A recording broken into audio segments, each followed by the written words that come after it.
పార్లమెంటులో భద్రతా వైఫల్యం ఘటనపై తొలిసారి ప్రధాని మోడీ స్పందించారు. ఈ ఘటన దురదృష్టకరమన్న ప్రధాని దాన్ని ఏమాత్రం తక్కువ అంచనా వేయకూడదని అన్నారు.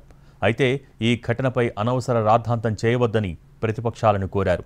ఓ వార్తాపత్రికకు ఇచ్చిన ఇంటర్వ్యూలో మోడీ ఈ వ్యాఖ్యలు చేసినట్టు తెలుస్తోంది. ఇలాంటివి పునరావృతం కాకుండా సమస్య లోతుల్లోకి వెళ్లి పరిష్కారం కనుగొనాల్సి ఉందన్నారు మోడీ. ఘటన తర్వాత స్పీకర్ ఓం బిర్లా విచారణకు ఆదేశించారు. దర్యాప్తుపై పూర్తి విశ్వాసం ఉంది, కుట్ర వెనుక నిజాలు త్వరలోనే బయటపడతాయని మోడీ చెప్పినట్టు ఆ పత్రిక వెల్లడించింది.